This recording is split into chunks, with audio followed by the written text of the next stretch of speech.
Good evening. We begin tonight at the State House in what's expected to be the final days of the session, or is it? Expected to be. And last week's back and forth on the remaining issues continued today as the Senate kills one bill and amends another. Our Misty Inglet sat in on the Senate floor meeting this afternoon, and she explains exactly what happened. Misty, what were the two bills that the Senate focused on today? Well, Mark and Kim, the first is a bill that deals with some funding for capital renovations, and then the second bill deals with amendments to an original Senate bill about Medicaid expansion. And the results of today's meetings, the legislature may not be going home anytime soon.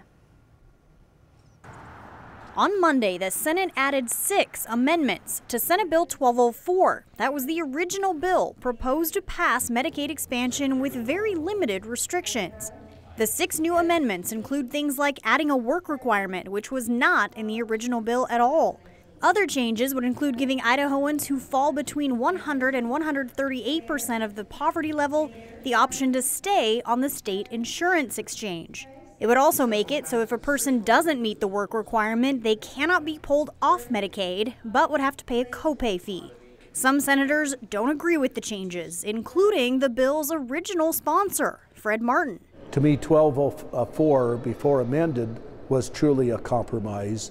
This could be interpreted by some as a compromise, but it's maybe a little bit too far for me to support. Well, the most important thing to note about this today is that all of these amendments came through with no fiscal analysis whatsoever. So this bill is on the floor for debate with no idea of how much it's going to cost, which we find to be pretty irresponsible. The Senate was set to discuss the amendments in the afternoon session, but before they got to that, another bill stole the show. House Bill 289, which proposes $10.6 million be used to fund capital renovations, including new office space for House members and relocating the state treasurer's office. That bill was killed with 18 senators voting against it. I find it incredibly revealing and odd that the price tag on this is almost exactly the price tag of 6 months of Medicaid expansion. We have a constitutional officer and House leadership at significant odds with one another over this, and this has been documented for months and months. And I don't think this is resolved to the point that this should move forward. Very disappointed in the way that we've went about this, and Senator votes no. I understand the need for the office space, but I am incredibly frustrated at the fact that 3 weeks ago we sent a Medicaid budget over there and we still haven't seen it yet. I can't quite get past the fact that we're being asked to do this before they can shake that loose. So this senator votes no.